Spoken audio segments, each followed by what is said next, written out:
قیامت بہرحال قائم ہوگی، اور اللہ تعالیٰ قرآن مجید میں ارشاد فرماتا ہے اذا زلزلت الارض زلزالها واخرجت الارض اثقالها وقال الانسان ما لها یومئذ تحدث اخبارها۔ جب زمین تھر تھر کانپنے لگے گی تو پھر حال یہ ہوگا کہ انسان پکار اٹھے گا کہ اس کو کیا ہو گیا، اور اس دن زمین ہر خبر بتا دے گی۔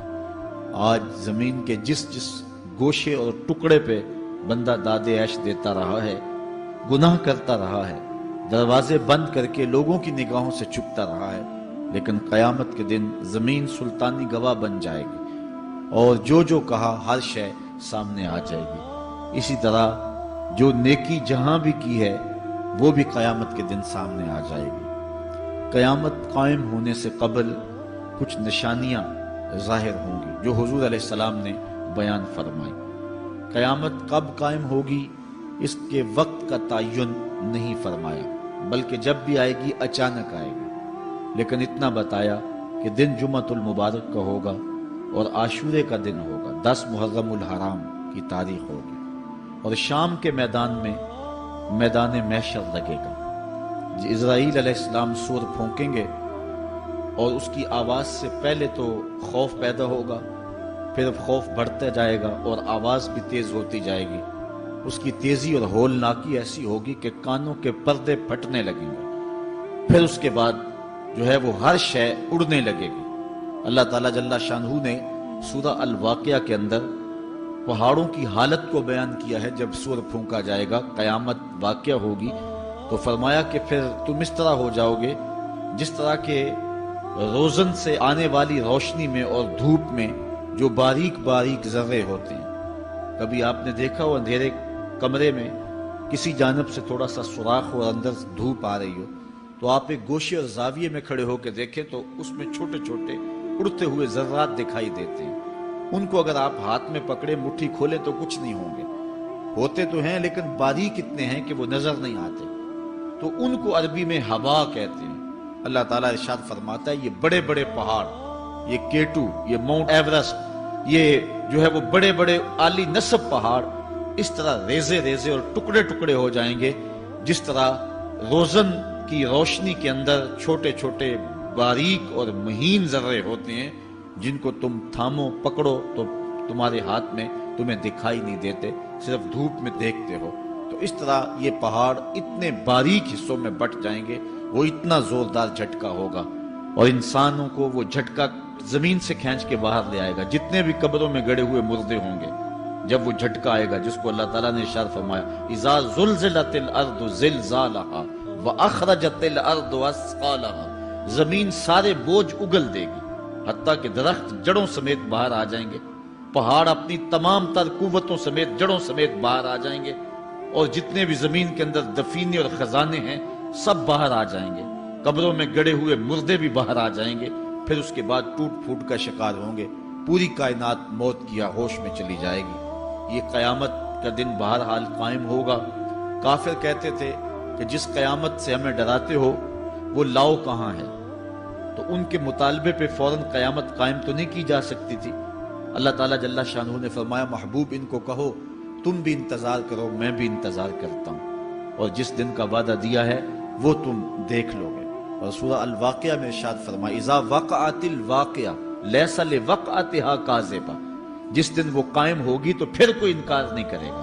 آج موت کا انکار کوئی نہیں کرتا، کسی دھرم میں، کسی مذہب میں، کسی عقیدے میں، کسی فرقے میں، کسی گروہ میں، کسی طبقہ زندگی میں آپ موت کا انکار نہیں پاتے۔ موت ہے ہنگامہ آرا کلزم خاموش میں، ڈوب جاتے ہیں سفینے موج کی آغوش میں۔ لیکن آج موت کا انکار نہیں ہوتا، قیامت کا انکار کرنے والے لوگ بہت سارے ہیں جو کہتے ہیں یہ دنیا سب کچھ ہے۔ آج کل تو بہت سارے مسلمانوں کا انداز بھی یہ ہو گیا ہوا ہے کہ وہ قولن تو نہیں لیکن جو عملی زندگی ہے وہ اسی بات کی گواہی دے رہی ہے جس طرح سب کچھ یہی دنیا ہو اور آخرت کوئی نہیں ہے۔ رویہ، انداز، طرز زندگی اور انداز معاشرت اسی کی طرف اشارہ دے رہے ہیں اور اسی بات کی چغلی کھا رہے ہیں کہ بس یہی دنیا ہے، بابر بیش کوش کہ عالم دوبارہ نیست۔ بابر نے کہا تھا کہ جو ہے وہ عیش کر لے، زندگی سے لطف اٹھا لے، دوبارہ زندگی نہیں ہے۔ اور آج یہ بات بھی کہی جاتی ہے، یہ جہاں مٹھا اگلا کس نے ڈٹھا، اور یہ سارے قیامت کے انکار کی صورتیں ہیں۔ لیکن آج اگر کوئی مانتا یا نہیں مانتا، لیکن ایک وقت آئے گا پھر کوئی بھی انکار نہیں کر سکے گا۔ آج جو قیامت کے قیام پذیر ہونے کی تدہیق کرتا ہے اور دلائل دیتا ہے کہ یہ دن قائم نہیں ہوگا، قیامت کے دن وہ بھی انکار نہیں کر سکے گا، اس لیے کہ آنکھوں کے سامنے سب کچھ ہو جائے گا، جس طرح آج موت کا انکار نہیں ہوتا۔ تو ارشاد فرمایا جب وہ واقعہ پذیر ہو جائے گی پھر کوئی بھی اس کو جھٹلانے والا نہیں ہوگا۔ لیکن قیامت سے قبل کچھ واقعات ہوں گے جس سے لوگوں کو آگاہ کیا جائے گا کہ وہ قیامت کے آنے سے قبل اپنے اعمال سے توبہ کر لیں۔ آج تو توبہ کا دروازہ کھلا ہے، لیکن قرب قیامت میں سورج مغرب سے دوبارہ طلوع ہو جائے گا، جو ہی غروب ہوگا، غروب ہونے کے بعد دوبارہ طلوع ہو کے عصر کے وقت پہ آ جائے گا، اور پھر اس کے بعد دوبارہ غروب ہو جائے گا۔ تو یہ قیامت سے 40 سال پہلے ہوگا، اس کے بعد توبہ کا دروازہ بند کر دیا جائے گا۔ اگر کوئی توبہ کرے گا بھی تو قبول نہیں ہوگی۔ آج ہمیں موقع دیا گیا ہے کہ مرنے سے 1 سال پہلے بھی توبہ کر لیں، 1 مہینہ پہلے بھی توبہ کر لیں، موت سے 1 دن پہلے بھی توبہ کر لیں، 1 گھنٹہ پہلے بھی توبہ کر لیں، 1 لمحہ پہلے بھی توبہ کر لیں۔ اللہ تعالیٰ یہ نہیں دیکھتا کہ اس کی ساری زندگی گناہوں میں گزری ہے، وہ دیکھتا ہے میرا بندہ آخر میری چوکھٹ پہ آ گیا، وہ پچھلے سارے گناہ معاف فرما دے۔ بلکہ حضور علیہ السلام نے صحابہ کو ایک مثال سے سمجھایا کہ ایک آدمی جنگل میں سفر کر رہا تھا، اور اونٹ کے اوپر اس کا سامان بھی تھا، اس کی ضروریات زندگی بھی تھی، اس کا توشہ بھی تھا، کھانا پینا بھی تھا، خود بھی سوار تھا۔ چلتے چلتے جنگل میں کسی درخت کے ساتھ اپنا اونٹ باندھ کر کے وہ دوپہر کاٹنے کے لیے، سستانے کے لیے وہاں کچھ دیر کے لیے رکا۔ نیند آئی، تھوڑی دیر کے بعد جب آنکھ کھلی تو کیا منظر دیکھتا ہے کہ اونٹ نہیں ہے، اس کے اوپر ہی اس کا سامان ہے، زیادہ سفر ہے۔ اب صحرا میں اونٹ کا کھو جانا گویا زندگی کا کھو جانا ہے۔ اس بات کا ادراک وہ لوگ رکھتے ہیں جنہوں نے صحراؤں کا سفر کیا ہے۔ ہمارے اگر یہاں اس شہری آبادی میں، ہمارے اس ملک میں اگر کوئی شخص جو ہے وہ قافلے سے بچھڑ جائے، پیچھے رہ جائے تو وہ بات اور ہے۔ یہاں انسانی آبادی ہے، اور جنگلوں میں، صحراؤں میں جہاں کئی 100 میل تک کوئی انسانی اور حیوانی آبادی نظر نہیں آتی، تو وہاں سواری کا اور توشہ سفر کا جو ہے وہ ہٹ جانا اور جدا ہو جانا اور گم جانا، یہ سیدھی سیدھی موت ہے۔ اب اس نے دائیں بائیں بھاگ کر کے دیکھا کہ اونٹ کہیں ملے، لیکن اونٹ نہیں ملا، تو وہ دوبارہ آ کے اس درخت کے ساتھ ٹیک لگا کے بیٹھ گیا موت کے انتظار میں کہ اب توشہ سفر بھی گیا، سامان سفر بھی گیا، سواری بھی گئی، اور یہاں کوئی انسانی آبادی بھی نہیں ہے، تو اب موت کا ہی انتظار ہے۔ تو وہ موت کے انتظار میں بیٹھ گیا۔ اچانک اس کو نیند آ گئی، تھوڑی دیر کے بعد آنکھ کھلی تو اس نے کیا منظر دیکھا کہ اونٹ جو ہے وہ اس کے پاس کھڑا ہوا ہے اور ماں ساز و سامان کھڑا ہوا ہے۔ تو پھر اس کو اتنی خوشی ہوئی، اونٹ کیا ملا، زندگی مل گئی۔ اس نے کہا اللہم انت عبدی وانا ربک، اے اللہ تو میرا بندہ اور میں تیرا رب۔ کہنا اس نے یہ تھا اے اللہ میں تیرا بندہ اور تو میرا رب، لیکن فرحت و مسرت سے، وفور خوشی سے اس کی زبان بل کھا گئی، اور اسے خوشی میں ہوش ہی نہ رہا کہ میں کیا کہہ رہا ہوں۔ وہ کیا کسی نے کہا تھا کہ جب بھی تیری قربت کے امکان نظر آئے ہم اتنے خوش ہوئے کہ پریشان نظر آئے، یا وہ کسی نے کہا تھا کسی کے آنے سے ایسے ہوش اڑے ساقی کے، شراب سیخ پہ ڈالی اور بوتل میں کباب۔ تو کبھی ایسا بھی ہو جاتا ہے کہ انسان وفور مسرت کے اندر جو کہنا ہوتا ہے اس کے برعکس کوئی بات کہہ دیتا ہے، یہ اس کی خوشی کی انتہا کی کیفیت ہے۔ تو اس نے کہا اللہم انت عبدی وانا ربک، اے اللہ تو میرا بندہ اور جو ہے وہ میں تیرا رب۔ یہ جوش مسرت سے یہ بات اس کے منہ سے نکلی۔ حضور نے صحابہ کو فرمایا صحابہ بتاؤ اس بندے کو کتنی کو خوشی ہوئی ہے؟ صحابہ نے عرض کی حضور بہت زیادہ خوشی ہوئی ہے۔ تو حضور علیہ السلام نے فرمایا جب کوئی بندہ توبہ کر کے مالک کی دہلیز پہ پلٹ آتا ہے اللہ تعالیٰ اس سے بھی زیادہ خوش ہوتا ہے کہ یہ میرا بندہ میری دہلیز پہ آ گیا، یہ توبہ کے دروازے پہ آ گیا۔ تو اس لیے قیامت سے قبل توبہ کا دروازہ کھلا ہوا ہے، لیکن 40 سال قبل توبہ کا دروازہ بند ہوگا، سورج مغرب سے طلوع ہوگا، پھر کوئی توبہ کرنا چاہے گا بھی، بلکہ ہر کوئی توبہ کرنا چاہے گا، لیکن پھر توبہ جو ہے وہ قبول نہیں ہوگی۔ اسی طرح اور بہت سارے واقعات قیامت سے قبل جو ہیں وہ ظاہر ہوں گے، جن کی نشاندہی حضور نبی رحمت صلی اللہ علیہ وسلم نے فرمائی ہے۔ حضرت حذیفہ بن اسید انصاری رضی اللہ تعالی عنہ فرماتے ہیں کہ حضور تشریف لائے اور ہم کسی امر میں بات کر رہے تھے، تو حضور علیہ السلام نے ارشاد فرمایا کہ تم کس چیز کا تذکرہ کر رہے ہو؟ تو ہم نے عرض کی حضور ہم قیامت کے بارے میں ذکر کر رہے ہیں۔ تو حضور علیہ السلام نے ارشاد فرمایا کہ قیامت اتنی دیر تک قائم نہیں ہوگی جب تک یہ نشانیاں پوری نہ ہو لیں۔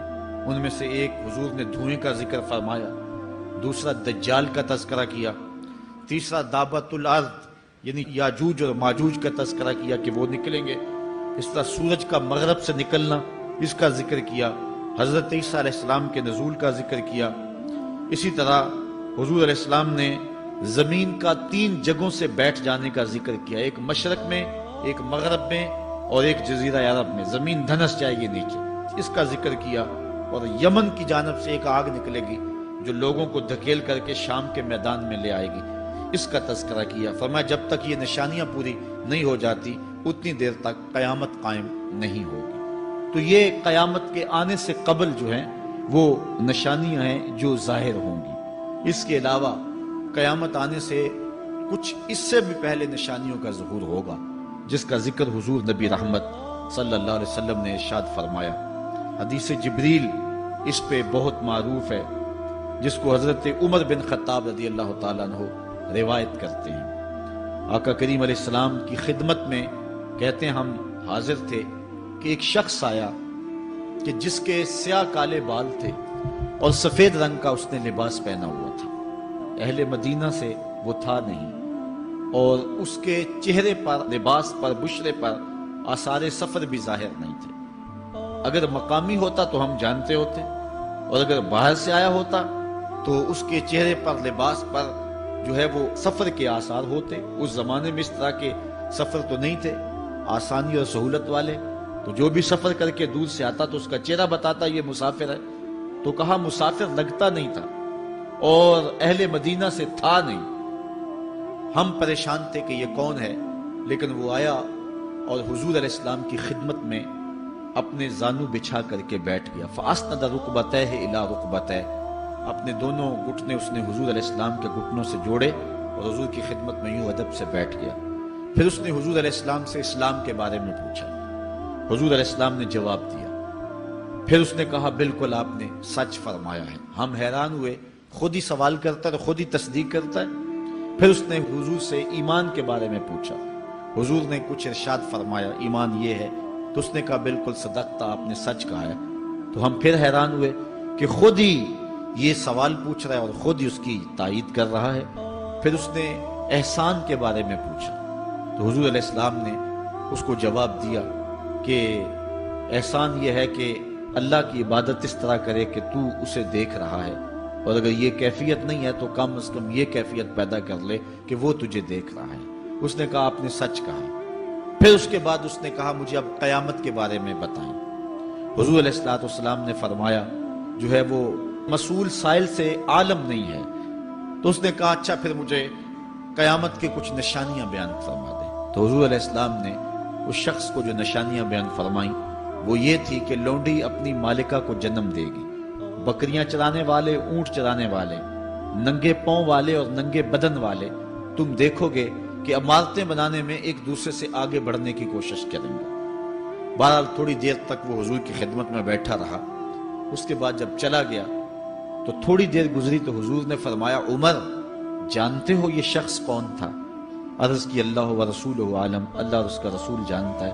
فرمایا یہ جبریل امین تھا جو تمہیں تمہارا دین سکھانے کے لیے آیا تھا۔ تو حضرت جبریل امین نے آ کر کے حضور سے جو 4 سوالات کیے ان میں سے ایک سوال یہ تھا قیامت کب آئے گی اور قیامت کی نشانیاں کیا ہیں؟ تو حضور نے یہ نشانیاں بیان فرمائیں کہ لونڈی اپنی مالکہ کو جنم دے گی، اور یہ نشانی اب ہمارے سامنے ہے کہ آج اولادیں اپنے جو ہے وہ ماں باپ کی آقا بنی ہوئی ہیں، بیٹی آج ماں کی حکمران بنی ہوئی ہے۔ یہ دور جس کی نشاندہی کی وہ بالکل آج ہمارے سامنے ہے۔ حضرت ابو ہریرہ رضی اللہ تعالیٰ عنہ سے ایک روایت ہے جس کو نبی رحمت صلی اللہ علیہ وآلہ وسلم سے وہ بیان کرتے ہیں۔ بینما النبی صلی اللہ علیہ وسلم یحدث اذ جاء اعرابی فقال متی الساعہ۔ حضرت ابو ہریرہ فرماتے ہیں کہ ہم حضور کی خدمت میں بیٹھے ہوئے تھے، ایک شخص حاضر ہوا، اس نے حضور سے کہا کہ حضور قیامت کب آئے گی؟ یہ سوال کیا، متی الساعہ، قیامت کب آئے گی؟ آقا کریم علیہ السلام نے اس کو جواب دیا، اذا ضیعت الامانہ فانتظر الساعہ، جب امانت کو ضائع کر دیا گیا تو سمجھ لے قیامت آ گئی۔ جب امانت کو ضائع کر دیا جائے گا تو سمجھ لے قیامت آ گئی ہے۔ قالا کیف اضاعتھا، عرض کی حضور امانت کو ضائع کرنا کیا مفہوم رکھتا ہے، اس کا مطلب کیا ہے؟ تشریح پوچھی حضور سے، تو حضور علیہ السلام نے جو جواب دیا وہ سماعت کیجئے۔ قال اذا وسد الامر الى غیر اہلہ فانتظر الساعہ، فرمایا جب معاملات نااہل لوگوں کے سپرد کر دیے جائیں تو سمجھ لے کہ قیامت آ گئی۔ جب مسندوں کے اوپر مسندوں کے حقدار نہیں ہوں گے، جب زاغوں کے تصرف میں عقابوں کا نشیمن آ جائے گا، جب تخت و تاج کے مالک غدار، بے دین اور نااہل لوگ ہوں گے، جب تخت و تاج کی حکمرانی اور مسلح و امامت کے مسند کے اوپر بیٹھنے والے بھی نااہل ہوں گے، تو پھر سمجھ لینا کہ قیامت جو ہے وہ ظاہر ہو رہی ہے، اور قیامت کا پھر انتظار کرنا۔ آج جس زمانے سے ہم گزر رہے ہیں، ہم ذرا نظر اٹھا کر کے دیکھیں تو جس بھی منصب پر ہم کسی شخص کو دیکھتے ہیں، الا ماشاءاللہ کثیر تعداد یہی ہے کہ نااہل لوگ جو ہیں وہ عالی مرتبت مناصب کے اوپر بیٹھے ہوئے ہیں، جو کہ ان کے حقوق کو اور ان کے انتظام کو بھی نہیں جانتے، جو اس مسند کے تقاضوں سے بھی آگاہ نہیں ہیں، وہ بھی اس مسند کے اوپر بیٹھے ہوئے ہیں۔ ایک زمانہ تھا، یہ ہمارے بچپن کی کہانی ہے، کہ ایک مرتبہ اسمبلی میں بحث ہوئی آبپاشی کے بارے میں، کہ فصلوں تک معقول پانی نہیں پہنچتا اور جو ہے وہ فصل اچھے طریقے سے جو ہے وہ نہیں اگ پا رہی، اور ہمارا ملک زرعی ملک ہے، تو اس کے بارے میں سوچا جائے۔ تو بہرحال اس پہ جب بحث شروع ہوئی تو ایک رکن اسمبلی اٹھا، اس نے کہا کہ پہلی بات تو یہ ہے کہ فصلوں تک پانی پہنچتا ہی نہیں ہے، اور دوسری بات یہ ہے جو پہنچتا بھی ہے وہ بھی راستے میں جو بجلی والے ہیں وہ بجلی نکال لیتے ہیں، اب وہ بجلی نکل چکی ہوتی ہے پانی سے، اب وہ خالی پانی جو ہے وہ فصلوں کو کیا کرے گا؟ تو جب نااہل لوگ ایسی مسندوں کے اوپر اور ایسے مناصب کے اوپر بیٹھے ہوئے ہوں گے اور ہم لوگ ان کو منتخب کرتے ہیں، تو پھر آپ قیامت کا انتظار کیجئے، پھر قیامت آنے میں کوئی دیر نہیں ہے۔ تو حضور علیہ السلام نے 2 لفظوں کے اندر قیامت کے بارے میں یہ بات ارشاد فرما لی۔ یہ میں نے آپ کو اپنے بچپن کی کہانی سنائی ہے، لیکن اس دور کی کوئی ایک کہانی ہو تو میں آپ کے سامنے رکھوں۔ اس دور میں تو جو عالی مرتبت مناصب کے اوپر بیٹھے ہوئے انہیں سورہ فاتحہ تک نہیں آتی، سورہ اخلاص تک نہیں آتی ہے، تو اب بتاؤ کہ یہ قیامت کے قرب کی علامت ہے کہ نہیں ہے؟ آپ دیکھیں جس تخت پہ بھی، جس تاج پہ بھی، اور جس مسند اور منصب پہ بھی جو موجود ہے، کیا وہ اس کا حق ادا کر سکتا ہے یا اس کی اہلیت رکھتا ہے؟ وہ کیا کسی شاعر نے کہا تھا کہ ہر شاخ پہ الو بیٹھا ہے، انجام گلستاں کیا ہوگا؟ اور رومی نے اپنے زمانے میں کہا تھا کہ سگ وزیرو گرگ میرو موشرا درباں شود، این ارکان سلطنت ملک را ویراں شود۔ یہ ایک دردناک کہانی ہے، لیکن قیامت کی نشانیوں کے حوالے سے آپ اس بات کو سمجھیں اور حضور علیہ السلام کے فرمان کی روشنی کے اندر ہم اپنے حالات کا جائزہ لیں۔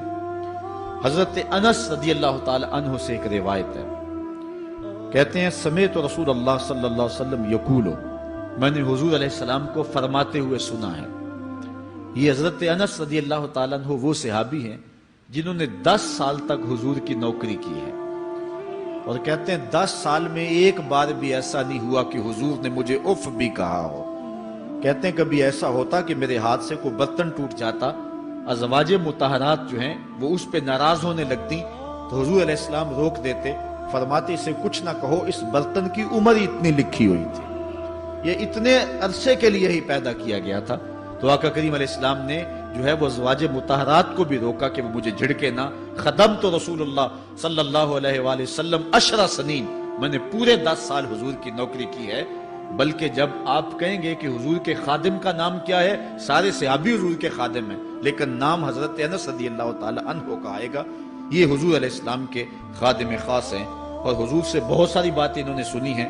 تو ان باتوں میں سے ایک بات کہتے ہیں، سمیت رسول اللہ صلی اللہ علیہ وسلم یقولو، میں نے رسول کریم صلی اللہ علیہ وسلم کو کہتے ہوئے سنا، ان من اشراط الساعۃ ان یرفع العلم، قیامت کی نشانیوں میں سے ایک نشانی یہ ہے کہ علم اٹھا لیا جائے گا، جہالت پھیل جائے گی، علم اٹھا لیا جائے گا۔ آج لفظ زیادہ ہو گئے، انفارمیشن زیادہ ہو گئی ہے، لیکن جس کو علم کہا جاتا ہے، جو مومن کے سینے کا جمال اور نور ہے، آج وہ اٹھا لیا گیا ہے۔ آج لوگ کہتے ہیں جی جتنا علم آج ہے اتنا علم پہلے تو نہیں تھا۔ آج کوئی غزالی دکھاؤ، کوئی رازی دکھاؤ، کوئی رومی دکھاؤ، کوئی احمد بن حنبل جیسا شخص دکھاؤ، کوئی محمد بن حسن شیبانی جیسا شخص دکھاؤ، کوئی امام ابو حنیفہ کے نالین کی خاک جیسا شخص بھی دکھاؤ، تو یہ ایک غلط بات ہے کہ جی پہلے زمانے میں اتنا علم نہیں ہوتا تھا، اب علم بہت زیادہ ہو گیا، جی علم بہت زیادہ پھیل گیا۔ علم نہیں پھیلا ہے، یہ چند معلومات ہیں، انفارمیشن کا دور ہے، اور خبریں ہیں۔ جو علم ہے، جو کہ مومن کے سینے کا جمال ہے اور باطن کا نور ہے، جو زندگی کی راہوں کو اجالتا ہے اور زمانے کو مالک کی دہلیز کے قریب کرتا ہے اور انسان کو انسانیت سکھاتا ہے، وہ علم جو ہے وہ اٹھتا چلا جا رہا ہے۔ اور حضور سے پوچھا گیا کہ حضور علم سینوں سے اچک لیا جائے گا، سینوں سے کھینچ لیا جائے گا؟ فرمایا نہیں، علماء اٹھا لیے جائیں گے۔ جب علماء فوت ہو جائیں گے تو ان کی جگہ اس درجے کے لوگ نہیں آئیں گے، پھر زوال پذیر سلسلے ہوتے چلے جائیں گے، علم اٹھا لیا جائے گا۔ جب سینے علم سے خالی ہو جائیں گے تو پھر قیامت آ جائے گی۔ اس لیے حضور علیہ السلام کا فرمان ہے، کائنات کی ہر شے علماء کی زندگی کی دعائیں مانگتی ہے، حتی الحیتان فی البحر، یہاں تک کہ سمندروں اور دریاؤں کے اندر مچھلیاں بھی علماء کی زندگی کی دعائیں مانگتی ہیں۔ انہیں پتا ہے علماء ہیں تو کائنات مارز وجود میں آئی تو موجود رہے گی، اگر علماء نہیں ہوں گے تو کائنات جو ہے وہ بالکل قیامت کا شکار ہو جائے گی۔ تو پہلی چیز حضور نے ارشاد فرمایا، ان یرفع العلم، علم اٹھا لیا جائے گا، ویکثر الجہل، اور جہالت عام ہو جائے گی، علم کی جگہ جو ہے وہ جہالت عام ہو جائے گی۔ آج علماء نہیں رہے ہیں، آج ہم جو ہے وہ انحصار کرنے لگے ہیں چند ٹیلی ویژن چینلوں پہ، اور اس کا نتیجہ کیا ہے کہ مختلف چینلز کے اوپر بیٹھے بہت سارے لوگ گمراہی پھیلا رہے ہیں۔ یہ ایک الگ داستان ہے، ایک الگ کہانی ہے کہ کس طرح سے علم کا گلا گھونٹا جا رہا ہے اور کس طرح جو ہے وہ لوگوں کو گمراہ کیا جا رہا ہے۔ یہ جہالت کی کثرت ہے۔ اور تیسری بات جو حضور نے ارشاد فرمائی، وَيَكْسُرَ الزِّنَا، زنا عام ہو جائے گا۔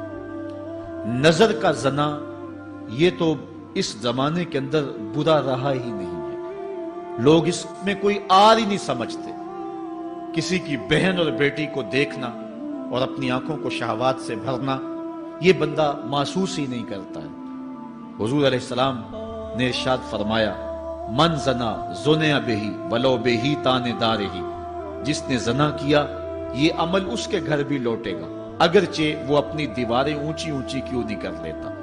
اگر آج کوئی کسی کی بہن بیٹی پر اپنی نظروں کو غلیظ کرتا ہے تو وہ یہ کیسے کہہ سکتا ہے کہ میری بہن اور میری بیٹی کسی کی گندی نظروں کا شکار نہیں ہوگی؟ یہ مقافات عمل ہے۔ گندم از گندم بروید جوز جو، از مقافات عمل غافل مشو۔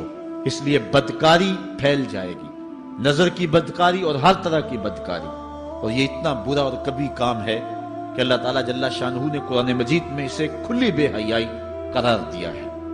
آج میڈیا کے ذریعے، آج انٹرنیٹ کے ذریعے، اور یہ جو موبائل پیکج کی مصیبت نکلی ہے، اس سے معاشرے کا امن خراب ہو گیا اور معاشرے کے اندر حیا کا جوہر جو ہے وہ لوٹ لیا گیا ہے۔ اپنی نسلوں کی حفاظت کریں، ان کے ہاتھوں سے جو ہے وہ ناول چھینیں، اور ان کے ہاتھوں سے جو ہے وہ اس طرح کی مخرب اخلاق سیڈیز چھین لیں، اور ان کے ہاتھوں میں اللہ کا قرآن دیں اور رسول کریم علیہ السلام کی احادیث تھمائیں، اور ان کو راہ حق کا مسافر بنائیں۔ یہ ذمہ داری ہے والدین کی۔ کل قیامت کے دن ایک عورت 4 مردوں کو جہنم میں لے جائے گی۔ عرض کیا گیا وہ کیسے؟ فرمایا ایک عورت کو حکم ہوگا جہنم کا تو وہ عرض کرے گی مالک میرے باپ کو بلایا جائے۔ باپ کو بلایا جائے گا، یا اللہ یہ میرا باپ ہے، میں اس کی بیٹی، میری تربیت کا جوہر اس کے ہاتھ میں تھا، آج جن بدکاریوں اور گناہوں کے سبب جہنم میں جا رہی ہوں اس کا ذمہ دار یہ ہے۔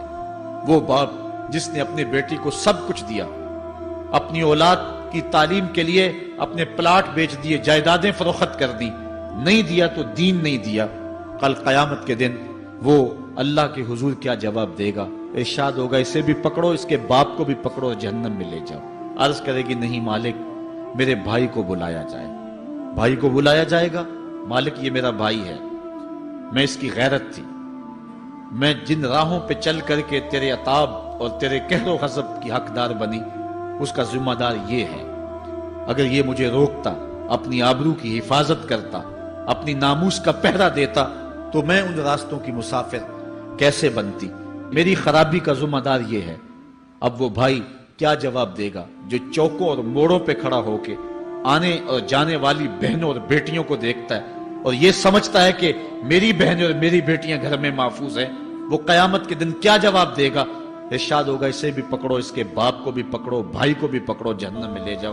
عرض کرے گی نہیں مالک میرے شوہر کو بھی بلایا جائے۔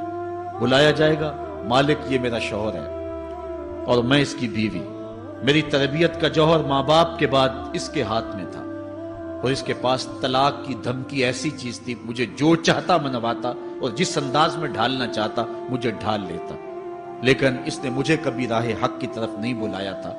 وہ شوہر کیا جواب دے گا جو خود اپنے دوستوں کو چائے پہ بلا کے اور اپنی بیوی کو سامنے برہنہ منہ بٹھا کے بعد میں اس کے حسن کی داد مانگتا ہو، بتاؤ بھابی کیسی ہے؟ تو وہ کیا جواب دے گا قیامت کے دن؟ ارشاد ہوگا اس کو بھی پکڑو، اس کے باپ کو بھی، اس کے شوہر کو بھی اور اس کے بھائی کو بھی جہنم میں لے جاؤ۔ عرض کرے گی نہیں مالک میرے بیٹے کو بھی بلایا جاؤ۔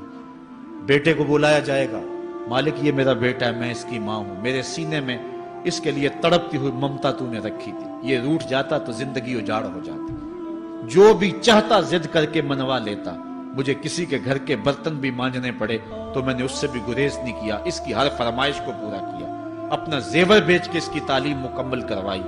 اگر یہ ضد کرتا کہ امی آپ نماز نہیں پڑھتی، میں آپ کے ہاتھ کا کھانا نہیں کھاؤں گا، امی آپ یہ عمل کیوں کرتی ہیں، یہ شریعت میں جائز نہیں ہے، تو میں جو ہے وہ کھانا نہیں کھاؤں گا، تو کیا میری ممتا مجبور نہ ہو جاتی؟ اس نے ساری زندگی کیا مجھے اس کے بارے میں کوئی کہا تھا، نیکی کی طرف بلایا تھا، بدی سے روکا تھا؟ جس بیٹے نے اپنی ماں سے ہر ضد پوری کروائی ہو تو اس نے صرف دین کے بارے میں کوئی ضد نہیں کی ہے، تو وہ کل قیامت کے دن کیا جواب ہوگا؟ ارشاد ہوگا اسے بھی پکڑو، اس کے باپ کو بھی پکڑو، اس کے خاوند کو بھی پکڑو، بھائی کو بھی پکڑو، بیٹے کو بھی پکڑو اور پانچوں کو گھسیٹ کے جہنم میں لے جاؤ۔ فرمایا ایک عورت 4 مردوں کو قیامت کے دن جہنم میں لے جائے گی۔ اس لیے میں اور آپ آج دیکھ لیں کہ ہمارا آخرت کا معاملہ کیا ہونے والا ہے اور ہم نے اس دنیا کے اندر کس طرح اپنی حفاظت کرنی ہے۔ چوتھی چیز جو حضور نے ارشاد فرمائی، وَيَكْسُرَ شُرْبَ الْخَمْرِ، اور شراب پینا عام ہو جائے گا۔ یہ قرب قیامت کی علامت ہے۔ آج ہماری ایلیٹ کلاس میں اور ہمارے آیان حکومت، آیان سلطنت اور سیاستدانوں اور جو ہے وہ عالی نسب خاندان جو شمار کیے جاتے ہیں، ان میں شراب پانی کی طرح سمجھی جاتی ہے، اور آج ہمارے ملک کے اندر جو ہے وہ کتنے شراب خانے موجود ہیں اور کتنے ٹنوں کے حساب سے جو ہے وہ بیرون ملک سے شراب درآمد کی جاتی ہے۔ یہ قرب قیامت کی نشانی ہے کہ شراب عام ہو جائے گی۔ ایک روایت میں آتا ہے شارب الخمر کعابد الوثن، شراب پینے والا بت پوجنے والے کی طرح ہے۔ کتنا سخت فرمایا گیا، اور کل قیامت کے دن سخت رسوا ہوگا جو دنیا کے اوپر شراب پیتا رہا ہوگا۔ اللہ تعالی ہم سب کو محفوظ فرمائے۔ وَيَكِلَّ الرِّجَالِ وَيَكْسُرُ النِّسَاءَ، اور ایک نشانی حضور نے یہ ارشاد فرمائی کہ مرد تھوڑے ہو جائیں گے اور عورتیں زیادہ ہو جائیں گی۔ ایک تو عورتوں کی افزائش زیادہ ہوگی، اور دوسری بات مختلف ہنگاموں میں، حادثات میں اور جنگوں میں مرد قتل کر دیے جائیں گے اور عورتیں زیادہ ہو جائیں گی، یہاں تک کہ حضور نے فرمایا حتی یکونا لخمسین امراتن القیم الواحد، یہاں تک کہ 50 عورتوں کا ایک مرد منتظم ہوگا۔ 50 عورتیں ہوں گی اور کمانے والا صرف ایک مرد ہوگا۔ یہ قرب قیامت کے حالات ہیں جو حضور نے بیان کیے۔ حالات اس طرف بڑھ رہے ہیں اور ایک وقت وہ آنے والا ہے کہ بالکل جو حضور نے فرمایا وہ چیزیں سامنے آئیں گی۔ حضرت ابو سعید خدری رضی اللہ تعالی عنہ سے ایک روایت سنیے۔ حضور نے ارشاد فرمایا، مجھے قسم ہے اس رب کی جس کے قبضے میں میری جان ہے، اتنی دیر تک قیامت نہیں آئے گی، یہ وقت بھی آئے گا کہ جانور انسان سے باتیں کریں گے، انسان ان کی بولی سمجھے گا اور وہ ان سے باتیں کریں گے۔ وَحَتَّى تُكَلِّمَ الرَّجُلَ عَذْبَةُ صَوْتِهِ، اور اس کے کوڑے کی جو رسی ہے، اس کا جو پھندنا ہے، وہ بھی انسان سے باتیں کرے گا۔ وَالشِّرَاقُ نَالِهِ، اور اس کے جوتے کا تسمہ بھی اس سے بات کرے گا۔ یخبر فاخذہ بما احدث اہلہ بعدہ، اس کا گھٹنا اس کو بتا دے گا اس کے بعد میں اس کے گھر والوں نے جو باتیں کی۔ یہ حالات پیدا ہو جائیں گے۔ آج موبائل اور جدید ٹیکنالوجی آ رہی ہے تو اس بات کو سمجھنا مشکل نہیں ہے۔ اس زمانے کے اندر جب کہ ان چیزوں کا تصور بھی نہیں تھا، صحابہ نے پھر بھی یقین کیا کہ ہوگا، حضور نے کہا ہے اور آگے بیان کیا۔ اور آج تو حالات نظر آ رہے ہیں کہ بالکل جو حضور نے بتایا وہ سب کچھ جو ہے وہ ہونے والا ہے۔ حضرت ابو ہریرہ رضی اللہ تعالی عنہ سے ایک روایت ہے۔ یہ وہ صحابی ہیں جنہوں نے سب سے زیادہ حضور علیہ السلام کے فرامین امت تک پہنچائے ہیں، کثرت کے ساتھ حضور کی صحبت کا نور پایا اور اصحاب صفہ میں سے تھے، زندگی کا ایک ایک لمحہ حضور کی قربت میں گزارا۔ حضرت ابو ہریرہ رضی اللہ تعالیٰ عنہ فرماتے ہیں کہ رسول کریم صلی اللہ علیہ وسلم نے ارشاد فرمایا، اذا اتخذ الفیء دیوالا، جب مال غنیمت کو، جب سرکاری خزانے کو اپنی ذاتی دولت سمجھا جائے گا، اس میں تصرف کیا جانے لگے گا۔ سرکاری خزانے میں لوگ جس طرح چاہیں گے تصرف کریں گے، ایک زمانہ آئے گا اور وہ دیکھ لو بالکل ہمارے سامنے۔ والامانۃ مغنما، اور امانت کو مال غنیمت سمجھا جائے گا۔ جس طرح غنیمت بندہ استعمال کرتا ہے، وہ امانت کو ہی اس طرح غنیمت سمجھے گا اور اس کو جو ہے وہ غصب کر جائے گا۔ والزکوٰۃ مغرما، اور زکوٰۃ کو ٹیکس سمجھے گا، مجبور ہو کے دے گا، وہ زکوٰۃ دینا چاہے گا ہی نہیں۔ اور آج کتنے لوگ ہیں جو زکوٰۃ نہیں دیتے؟ اگر لوگ صحیح طور پہ زکوٰۃ ادا کر دیں اور زکوٰۃ کے جو حقدار ہیں ان تک پہنچے تو پاکستان میں صرف 1-2 سالوں کے اندر غربت ختم ہو جائے۔ اتنی دولتیں ہیں لوگوں کے پاس، اتنی جائیدادیں ہیں لوگوں کے پاس۔ ایک تو سارے لوگ زکوٰۃ ادا نہیں کرتے، دوسرا یہ ہے حقداروں تک نہیں پہنچتی۔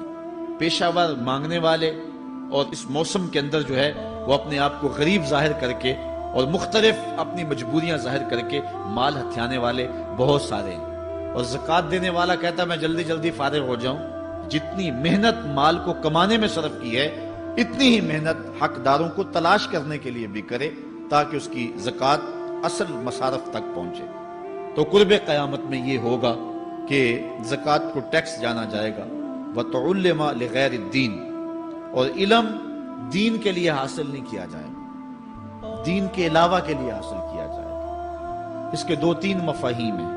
ایک تو مفہوم ہے کہ علم دین حاصل کرنا لوگ چھوڑ دیں گے، وہ انجینئر، ڈاکٹر اور کیا کچھ بننے کے لیے جو ہے وہ علم حاصل کریں گے۔ نام خدمت انسانی ہی ہے کہ میں یہ سب کچھ کر کے اپنے وطن کی خدمت کروں گا، انسانیت کی خدمت کروں گا، لیکن بعد میں جب مسندوں پہ بیٹھتے ہیں اور جو حال کرتے ہیں وہ کسی سے مخفی نہیں ہے۔ مسیحا پھر کس روپ کے اندر آتا ہے اور کس طرح قوم کو دونوں ہاتھوں سے لوٹتا ہے، یہ قرب قیامت کی نشانی ہے۔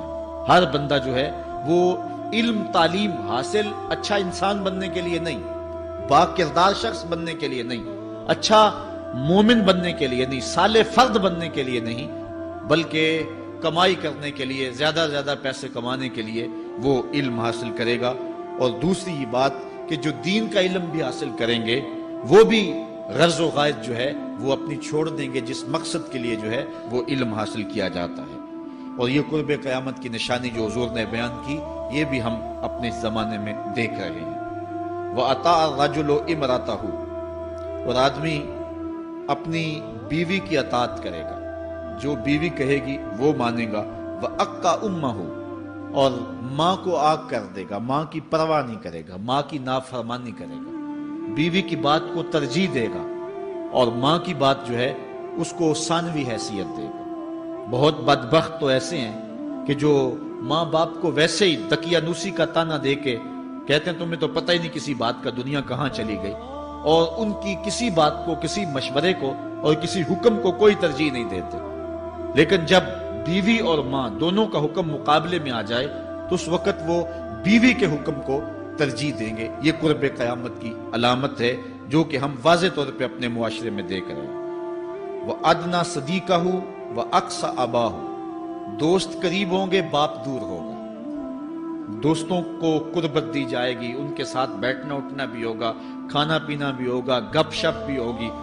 دوست ایک بیل دے تو بندہ دوڑا جائے گا دوست کی پکار پہ، لیکن ماں باپ جو مرضی کہیں تو ماں باپ کی بات کو کوئی ترجیح نہیں دی جائے گی۔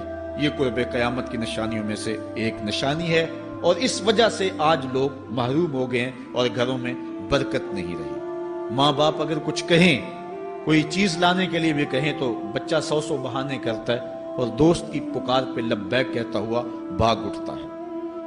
وَظَهَرَتِ الْأَصْوَاتُ فِي الْمَسَاجِدِ، مسجدوں میں لڑائیاں ہوں گی، مسجدوں میں جو ہے وہ آوازیں بلند ہوں گی لڑائیوں کی، ایک دوسرے سے الجھاؤ پیدا ہو جائیں گے۔ آج ہماری مسجدوں میں پنکھا بند کرنے سے لڑائیاں شروع ہو جاتی ہیں۔ یہ بالکل آپ کے قریب ایک شہر میں ہوا ہے، ایک آدمی قتل ہو گیا صرف اس معاملے میں کہ وہ ایک کہہ رہا تھا کہ لائٹ بند کر دو، اور دوسرے نے کہا کہ میں نماز پڑھ رہا ہوں تو تم نے مجھے دیکھا نہیں، اور اس بات پہ لڑائی شروع ہوئی، حتیٰ کہ فائرنگ تک نوبت پہنچی اور ایک آدمی جو ہے وہ قتل ہو گیا۔ آپ نے اخبارات میں پڑھا ہوگا۔ تو اس طرح مسجدوں کے اندر جو ہے وہ لڑائیاں شروع ہو جائیں گی۔ یہ قرب قیامت کی نشانی ہے۔ وَسَادَ الْقَبِيلَةِ فَاسِقُهُمْ، قبیلے کا سردار سب سے فاسق اور بدتر شخص ہوگا۔ خاندان کا، قبیلے کا، برادری کا وہی سربراہ ہوگا، وہی قائد ہوگا، وہی لیڈر ہوگا، وہی پنچ ہوگا جو جتنا بڑا گنڈا اور جتنا بڑا بدماش ہے اس کو ہی جو ہے وہ سرپرستی جائے گی۔ شرافت نام کی چیز ہی باقی نہیں رہے گی۔ شرافت کے بل بوتے پہ آگے نہ کوئی سیاست میں آ سکے گا، نہ کوئی خاندان میں آگے آ سکے گا۔ بلکہ اب تو حال ہی ہوا کہ اب ہماری محافل اور آراس کے اندر بھی جو مہمان خصوصی رکھے جاتے ہیں وہ بھی اس اعتبار سے نہیں رکھے جاتے کہ متقی شخص تلاش کرو جس کو مسند صدارت پہ اٹھایا جائے، جس کو مہمان خصوصی رکھا جائے۔ اس میں بھی یہ دیکھا جاتا ہے کہ کس کا اثر معاشرے کے اندر زیادہ ہے، چاہے وہ اثر و رسوخ اس نے منشیات فروخت کر کے ہی حاصل کیا ہو، کس کی دولت زیادہ ہے، چاہے اس نے وہ دولت لوگوں کا خون نچوڑ کے حاصل کی ہو، وہی مہمان خصوصی ہوتا ہے محفل نعت میں، چونکہ وہ پیسے زیادہ پھینک سکتا ہے۔ اور ایک غریب آدمی جو کہ تہجد کی نماز پڑھنے کا بھی عادی ہے، اس کو جوتیوں پہ جگہ ملتی ہے۔ اس کا قصور صرف یہ ہے کہ وہ غریب ہے اور اس کے پاس حرام کی کمائی نہیں ہے۔ یہ حضور علیہ السلام نے نشانی فرمائی اور جو آج ہم اپنی آنکھوں سے دیکھ رہے ہیں۔ وَسَادَ الْقَبِيلَةِ فَاسِقُهُمْ، قبیلے کا سردار جو ہے وہ بدتر اور فاسق شخص ہوگا۔ وَكَانَ زَعِيمُ الْقَوْمِ أَرْذَلَهُمْ، اور قوم کا جو سردار ہوگا وہ قوم کا کمینہ ترین شخص ہوگا، یعنی قوم کا جو سب سے کمینہ شخص ہوگا وہ سب سے اونچی والی مسند پہ بیٹھا ہوگا۔ اور آپ دیکھ لیں صرف پاکستان میں نہیں پوری دنیا پہ دیکھ لیں کہ ایسا نہیں دیکھ رہے ہم کہ جو بدبخت ہے، جو کمینہ ترین شخص ہے، فلک نے بخشی ہے انہیں خواجگی، جو جانتے نہیں روش بندہ پروری کیا ہے، جن کو اپنے نفع نقصان کا بھی نہیں پتا، اپنے آپ کا بھی شعور نہیں ہے، ہم کون ہیں، کس لیے آئے ہیں، جو مقصد حیات سے بھی آگاہ نہیں ہے، تو وہ قوم کے سردار ہوں گے، سیاسی تنظیمیں ہوں یا دیگر تنظیمات ہوں، الا ماشاء اللہ۔ اکثر حال یہی ہے جو اللہ کے محبوب علیہ السلام نے بیان فرمایا، جہاں کہیں بھی شرافت، نجابت اور اچھے لوگوں کو برتری ہے، آہستہ آہستہ وہ کم ہوتی چلی جائے گی۔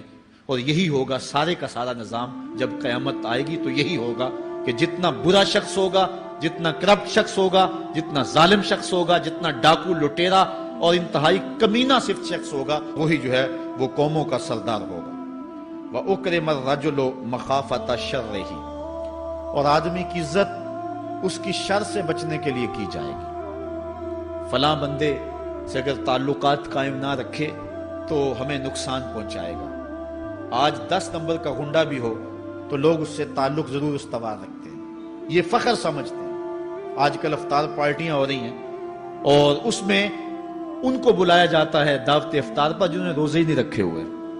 یہ افطار پارٹیاں نہیں ہیں، یہ ایک تماشا ہے جو لگایا جاتا ہے۔ اس لیے یہ ایک مزاج ہوگا قرب قیامت میں جس کا بیان حضور علیہ السلام نے کیا، جبکہ ہم ہر روز یہ اللہ سے وعدہ کرتے ہیں وَنَخْلَعُ وَنَتْرُكُ مَن يَفْجُرُ، دعائے قنوت میں کہتے ہیں اے اللہ جو تیرے حکموں کو توڑتا ہے ہمارا اس سے کوئی تعلق نہیں ہوگا۔ یہ روز عہد کرتے ہیں لیکن مسجد سے نکل کے اس عہد کو توڑ دیتے ہیں، بلکہ بہت سارے تو مسجد کے اندر ہی توڑ دیتے ہیں۔ وَظَهَرَتِ الْكَيْنَاتُ وَالْمَعَازِفُ، اور گانے والی اور بجانے والی عورتیں اور گیت گانے والی عورتیں، رنڈیاں، یہ جو ہے وہ گانا شروع کر دیں گی اور یہ عام ہو جائے گا۔ اب تو حد ہو گئی کہ مذہب کے نام سے بھی یہ سب کچھ ہو رہا ہے۔ یہ شام کلندر کے نام سے جو پورے ملک کے اندر ایک جو ہے تقریب شروع ہوئی ہے، اس میں جو ہے ان عورتوں کو بلایا جاتا ہے اور لکھا ہوتا ہے باقاعدہ اشتہاروں کے اوپر کہ فلاں جو ہے وہ گانے والی آئے گی اور وہ جو ہے وہ اپنا کلام پیش کرے گی، اور یہ مذہب کے نام پہ ہو رہا ہے۔ اور حد یہ ہو گئی کہ یہ بڑھتا ہی چلا جا رہا ہے۔ اس کو روکنے کی گو مربوط کوششیں بھی نہیں ہوئی، لیکن ایک ایسا عمل تھا کہ جس کو ہر صاحب شخص برا سمجھتا ہے، لیکن اس کے باوجود یہ پھیلتا چلا جا رہا ہے۔ اور جو کچھ معاشرے میں ہو رہا ہے وہ حضور علیہ السلام نے پہلے ہی نشاندہی کی۔ وَشُرِبَتِ الْخُمُورُ، اور شرابیں پی جائیں گی، رنڈیاں ناچیں گی، گانے گائیں گی اور شرابیں پی جائیں گی۔ وَلَعَنَ آخِرُ هَذِهِ الْأُمَّةِ أَوَّلَهَا، اس امت کے بعد میں آنے والے لوگ پہلے گزروں پر لعنت کریں گے، کہیں انہیں تو پتہ ہی نہیں ہے۔ پاکستان کے اندر باقاعدہ آرٹیکل چھپے اخبارات میں کہ محمد بن قاسم جو ہے وہ ڈاکو تھا، سلطان محمود غزنوی لٹیرا تھا، یہ مضامین شائع ہوئے۔ صحابہ کو گالیاں نہیں دی جا رہی، کتنے لوگ ہیں جو صحابہ کو برا بھلا کہتے ہیں، اور حضور علیہ السلام کے والدین طیبین جن کی وساطت سے یہ درے اور گوہر شاہوار ہمیں نصیب ہوا، ان والدین کو ممبروں پہ بیٹھ کے کیا جہنمی نہیں کہا جا رہا؟ تو یہ وہ زمانہ، کیا امام حسین کو باغی نہیں کہا جا رہا؟ پہلے لوگ اندر داخل ہو کے کرتے تھے اور کتابچے چھاپتے تھے، اب آہستہ آہستہ ممبروں پہ بھی آ گئے اور یہ بات کہی جانے لگی ہے۔ اس پر باقاعدہ اجتماعات منعقد ہوتے ہیں، اس پہ کہا جاتا ہے۔ ایک ٹی وی چینل کے اوپر یزید کو جو ہے وہ رحمت اللہ تعالی علیہ کہا گیا، کیا کچھ نہیں ہوا، یہ سب کچھ آپ کے سامنے ہے، یہ حضور نے بیان فرمایا، یہ ہونا تھا۔ آقا کریم علیہ السلام نے ارشاد فرمایا وہ وقت آئے گا کہ جو آخر والے ہوں گے وہ سمجھیں گے کہ ہم ہی جو ہے وہ دیندار ہیں، ہمیں دین کا ٹھیکہ، اور پچھلوں پر لعنت بھیجیں گے کہ انہیں کیا پتا تھا دین کا۔ آج پچھلوں کے عقائد پر حملے ہو رہے ہیں اور انہیں مشرک کہا جا رہا ہے۔ میں نے ایک دن کہا تھا یہ بڑے زور سے کہا جاتا ہے جو یا رسول اللہ کہ وہ مشرک ہو جاتا ہے، میں نے کہا دیکھو اس فتوے کا اثر کہاں تک جاتا ہے۔ حضور علیہ السلام کے سارے صحابی آقا کریم علیہ السلام کی موجودگی کے اندر بھی، اور پھر دیکھیے مسلمہ کذاب کے مقابلے میں جو جنگ لڑی گئی، اس جنگ کے اندر حضرت خالد بن ولید نے لکھا کہ کافر بھی اللہ اکبر کا نعرہ لگاتے ہیں، ہم بھی اللہ اکبر کا نعرہ لگاتے ہیں، فرق نہیں معلوم ہوتا اپنا کون سا ہے اور بیگانہ کون سا ہے۔ تو حضرت صدیق اکبر نے لکھا کہ جب وہ اللہ اکبر کا نعرہ لگائیں تم اس کے جواب کے اندر یا محمد آہو کا نعرہ لگاؤ۔ وَقَانَ شِعَارُ الْمُسْلِمِينَ يَوْمَئِذٍ یا محمد آہو، اس دن مسلمانوں کا شعار ہی یہ تھا، جو یا محمد یا رسول اللہ کہتا تھا وہی مومن مانا جاتا تھا، باقی کو تہے تیگ کر دیا جاتا تھا۔ تو اگر یا رسول اللہ کہنا شرک ہے تو پھر سارے صحابی وہ 10,000 صحابہ جو جنگ یمامہ میں شامل تھے ان کے بارے میں پھر کیا کہو گے؟ پھر حضرت زین العابدین کے بارے میں کیا کہو گے جو کربلا کے میدان میں مدینے کی طرف منہ کر کے کہہ رہے ہیں یا رحمت للعالمین ادرک لزین العابدین؟ پھر حضرت زینب کے بارے میں کیا کہو گے؟ یا محمد آہو یا محمد آہو ھذا حسین مزمل بالدماء، جو کربلا میں کھڑا ہو کے کہہ رہی ہیں اے میرے نانا حضور، اے محمد عربی، آپ کے حسین کو دیکھو خون میں نہا گیا ہوا ہے۔ تو پھر کیا یہ فتویٰ تمہارا کہاں تک پہنچے گا؟ نہ صحابہ بچیں گے، نہ اہل بیت بچیں گے، اور نہ اولیاء امت بچیں گے، جنہوں نے کہا تھا یا رسول اللہ انظر حالنا یا حبیب اللہ اسمع قالنا۔ تو یہ قیامت کی نشانیاں ہیں کہ اگلے جو ہیں وہ پچھلوں پر لعنتیں بھیجیں گے، ان کو برا بلا کہیں گے، صحابہ کو گالیاں، اہل بیت کو گالیاں، نواسب میں کیا کچھ نہیں کیا ہے۔ اور آج بھی جو دنیا کے اوپر ناسبی ہیں وہ اہل بیت کے بارے میں کیا کیا زبان استعمال نہیں کرتے، حضور کے والدین کے بارے کیا کچھ نہیں کہا جاتا۔ تو یہ سب کچھ ہونے والا ہے جو حضور علیہ السلام نے بیان کیا، کچھ ہو رہا ہے اور کچھ تم دیکھو گے اپنی آنکھوں کے سامنے۔ پھر ارشاد فرمایا فَارْتَقِبُوا عِنْدَ ذَلِكَ رِيحًا حَمْرَاءَ وَزَلْزَلَةً وَخَسْفًا وَمَسْخًا وَقَذْفًا وَآيَاتٍ تُتَابِعُ كَنِظَامٍ قُطِعَ سِلْكُهُ فَتُتَابِعُ۔ فرمایا کہ پھر جب یہ حالات ہوں گے اور یہ پوری طرح حالات معاشرے میں پیدا ہو جائیں گے تو پھر سرخ آندیاں آئیں گی، پھر انتظار کرنا سرخ آندیوں کا، وَزَلْزَلَةً اور زلزلے کا انتظار کرنا، وَخَسْفًا وَمَسْخًا وَقَذْفًا اور دھنسنے کا انتظار کرنا، اوپر سے پتھروں کے نازل ہونے کا اور شکلوں کے بگڑنے کا انتظار کرنا۔ اور آگے فرمایا وَآيَاتٍ اور ایسی نشانیاں آئیں گی ایک دوسرے کے پیچھے آئیں گی، جس طرح تسبیح کا دھاگا ٹوٹ جائے تو پیدر پہ اس کے دانے گرتے ہیں، تو یہ سارے عذاب جن کا ذکر حضور نے کیا میں مسلسل اوپر نیچے یہ تمہارے تک پہنچیں گے۔ حضرت انس رضی اللہ تعالیٰ عنہ سے ایک اور روایت لیتے ہیں، حضور علیہ السلام نے ارشاد فرمایا لا تقوم الساعة حتى يتقارب الزمان فتكون السنة كالشهر والشهر كالجمعة وتكون الجمعة كاليوم ويكون اليوم كالساعة وتكون الساعة كالدرمة بالنار۔ فرمایا جب قیامت آئے گی اتنی دیر تک قائم نہیں ہو سکتی جب تک زمانے مختصر نہیں ہو جائیں گے، زمانے سمٹ نہیں جائیں گے، حتیٰ کہ سال مہینے جتنا ہو جائے گا، اور مہینہ ایک جمعۃ المبارک جتنا ہو جائے گا، اور ایک جمعہ ایک دن جتنا ہو جائے گا، اور ایک دن ایک گھڑی جیسا ہو جائے گا، اور ایک گھڑی ایسے ہوگی جس طرح آگ کا شعلہ جلایا اور وہ بجھ گیا۔ اور آج آپ دیکھ نہیں رہے کہ دن کتنی جلدی گزرتا۔ کسی زمانے میں ہم گرمیوں کی چھٹیاں کاٹتے تھے تو گزرتی نہیں ہوتی تھی گرمیوں کی چھٹیاں، لیکن آج آپ دیکھیں یہ دوپہر نہیں گزرتی ہوتی تھی۔ رمضان المبارک گرمیوں کے روزے جب ہمارے بچپن میں آئے تھے تو دوپہر نہیں گزرتی ہوتی تھی، لیکن آج وہی گرمیاں ہیں، لیکن ادھر سے سورج طلوع ہوتا ہے ادھر سے غروب ہو جاتا ہے۔ وقت سمٹ گئے، زمانے سمٹ گئے، اور یہ قرب قیامت کی نشانیاں ہیں۔ خرابی اتنی زیادہ ہوگی، حضور نے ارشاد فرمایا حضرت ابو ہریرہ سے ہے، آدمی گزرے گا اور ایک پرانی سی قبر دیکھے گا اور کہے گا وَيَقُولُ يَا لَيْتَنِي كُنْتُ مَكَانَ صَاحِبِ هَذَا الْقَبْرِ وَلَيْسَ بِهِ الدِّينُ إِلَّا الْبَلَاغُ۔ فرمایا انسان قبر کے قریب سے گزرے گا تو گزرتے ہوئے وہ ٹھنڈی آہ بھر کے کہے گا کاش کہ اس قبر کا مکین میں ہوتا، اور فرمایا دین سوائے آزمائش کے اور کچھ نہیں رہ جائے گا۔ یہ قرب قیامت کی وہ نشانیاں ہیں جو حضور علیہ السلام نے بیان کی۔ ایک اور نشانی حضور علیہ السلام نے بیان فرمائی کہ قرب قیامت کے اندر دین کا کام بھی درہم و دینار سے ہوگا۔ اس کے دو مفاہیم ہیں۔ ایک مفہوم تو یہ ہے کہ دین کا کام کرنے والے بھی پیسے ٹگے کے بغیر جو ہے وہ ایک قدم نہیں چلیں گے۔ کیا آج 2-2 3-3 لاکھ روپے نعت پڑھنے کے نعت خواں وصول ہم سے نہیں کر رہے؟ اور آج جو ہے وہ کیا دین کوڑیوں کے عوض بیچا نہیں جا رہا؟ آج گھر نکلنے سے قبل طے نہیں کیا جاتا کتنے اب دو گے، کتنے واپسی پہ دو گے اور کتنے اوپر نچھاور کرو گے؟ دین کیا کوڑیوں کے عوض اور پیسے کے عوض بیچا نہیں جا رہا؟ ایک اس کا مفہوم یہ ہے، اور دوسرا مفہوم اس کا یہ ہے قرب قیامت میں اگر کوئی دین کا کام کرنا بھی چاہے گا تو درہم و دینار کے بغیر نہیں ہو سکے گا۔ یعنی اس کو ضرورت ہوگی کہ میرے پاس مال ہو، حالات ہوں اور میں دین کا کام کروں۔ اگر اس کے پاس حالات نہیں ہوں گے تو دین کا کام اس کے لیے کرنا مشکل ہو جائے گا۔ جس طرح کسی زمانے میں علماء برگد کی چھاؤں میں بیٹھ کے اور لوگ ان کے پاس بھی آ گئے، کوئی وسائل کی ضرورت نہیں تھی، وہ پڑھا سکتے تھے، لوگ بیٹھ گئے۔ امام محمد بن حسن الشیبانی جب پڑھانے بیٹھے تو آپ کی مجلس میں جو لوگ آ کے سیکھتے تھے وہ تعداد ان کی تو بہت ساری تھی، لیکن جو باقاعدہ آپ کی باتوں کو لکھتے تھے وہ 4000 لوگ تھے۔ 4000 کلمے اور دواتیں حضرت امام محمد بن حسن شیبانی کی مجلس کے اندر پڑھی ہوا کرتی تھی، اور باقی جو لوگ تھے حضرت غوث اعظم سیدنا شیخ عبد القادر جیلانی علیہ رحمہ، آپ جب تشریف لائے ملا علی قاری نے نزہۃ الخاطر الفاتر فی مناقب شیخ عبد القادر میں لکھا ہے کہ آپ کی ایک ایک مجلس کے اندر 70 ہزار لوگوں کا اجتماع ہوا کرتا۔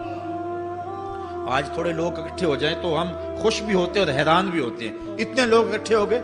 میاں ضرورت ہے لوگوں کی کہ وہ دین سیکھیں، وہ جائیں ایسی مجالس کے اندر، لیکن لوگ سمٹ جائیں گے، نہیں جائیں گے۔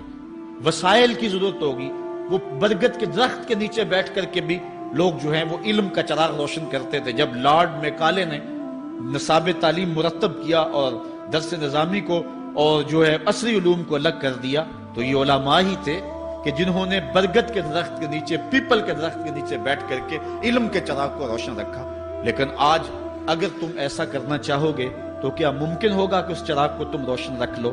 آج وسائل کی بہر صورت ضرورت ہے، اور آج سے صدیوں قبل علماء نے یہ فتویٰ دیا تھا کہ صدقہ کرنا، زکوٰۃ ادا کرنا یا دیگر امور خیر میں خرچ کرنا بڑا نیکی کا کام ہے، لیکن سب سے بڑا نیکی کا کام اس دور کے اندر آج سے قبل علماء نے فتویٰ دیا تھا کہ دین کے طالب علموں پہ خرچ کرنا ہے۔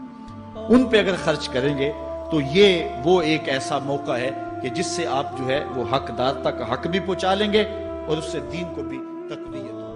آفاق کے ہر ہر گوشے میں قرآن سنا کر دم لینا، اب رکنا نہیں، اب تھمنا نہیں، فردوس میں جا کر دم لینا، آفاق کے ہر ہر گوشے میں قرآن سنا کر دم لینا، اب رکنا نہیں، اب تھمنا نہیں۔ بسم اللہ الرحمن الرحیم۔ ہم جہد و عظیمت کے راہی، ہم جہد و عظیمت کے راہی، منزل پہ جا کر دم لیں گے، میدان عمل میں نکلے ہیں، میدان عمل میں نکلے ہیں، باطل کو مٹا کر دم لیں گے، ہم جہد و عظیمت کے راہی، منزل پہ جا کر دم لیں گے، آفاق کے ہر ہر گوشے میں، آفاق کے ہر ہر گوشے میں قرآن سنا کر دم لیں گے، اب رکنا نہیں، اب تھمنا نہیں، اب رکنا نہیں، اب تھمنا نہیں، فردوس میں جا کر دم لیں گے، ہم جہد و عظیمت کے راہی، منزل پہ جا کر دم لیں گے، میدان عمل میں نکلے ہیں، باطل کو مٹا کر دم لیں گے۔ اس دارالعلوم کی ایک ایک اینٹ میں پیار بھرا ہوا ہے، درد بھرا ہوا ہے، تو اس کے لیے دعا گو رہیں، اپنے تعاون سے بھی نوازتے رہیں۔ اللہ کی توفیق سے یہ ایک مرحلہ تقریباً تکمیل کے قریب ہے۔ ہم نے چاہا یہ تھا کہ 3.5 لاکھ روپے کا ایک ستون بما اوپر والا چھت اور فرشی لینٹر جو پڑا ہے، یہ 3.5 لاکھ روپے کا ایک بنتا ہے، تو اگر ہمیں 99 لوگ مل جائیں تو یہ سارا مکمل ہو جائے، لیکن 47 لوگ ہمیں مل سکے، کیونکہ 3.5 لاکھ روپے ہم نعت خاں کو دے لیتے ہیں، مدرسے کو دینا ہمارے لیے مشکل ہے، ہمارا مزاج ایسا بنا ہوا ہے۔ تو پورے ملک کے اندر اتنے لوگ ملے، اللہ ان کے رزق میں بے پناہ برکتیں عطا۔ باقی جن لوگوں نے انفرادی طور پہ کوشش کی، 2، 5، 7، 8، 10، 20 ہزار جتنی توفیق کوئی شامل ہوئے، تو یہ اتنا کام مکمل ہوا، اور یہ تھوڑا سا حصہ ہم نے یہ کچھ قرض لے کر کے ڈالا ہے، اور آگے والا حصہ بھی ہم نے جو ہے وہ تعمیر کرنا ہے۔ جب اوپر والی چھت کا مرحلہ پہنچے گا تو ایک ستون بما چھت کے صرف 2 لاکھ روپے تک جو ہے وہ ممکن ہوگا۔ احباب اگر اس حوالے سے جو ہے وہ تعاون فرمائیں۔ جامعۃ المصطفیٰ کے جو ماہانہ اخراجات ہیں اس سلسلے کے اندر باہر سے معاونت فارم اگر وصول کر لیں، ایک بچے کا اوسط خرچہ تقریباً 1200 سے 1500 روپے تک ہے، اگر ایک بچے کا خرچہ اپنے ذمے لے لیں، ہمارا نمائندہ ہر مہینے وصول کر لے گا، تو یہ ایک تعاون کی صورت ہوگی۔ بہرحال جس طرح جس سے بن پڑے، اپنے مرحومین کے سال ثواب کے لیے، اس کی تعمیر کے لیے آپ نے کوشاں رہنا ہے۔ جس نے ایک پائی بھی اس جامعہ کے لیے خرچ کی، اے اللہ اس کو جزائے جزیل دے۔ جس نے گزرتے ہوئے پیار کی نظر سے دیکھ بھی لیا، اس کو بھی جزائے جزیل عطا فرما۔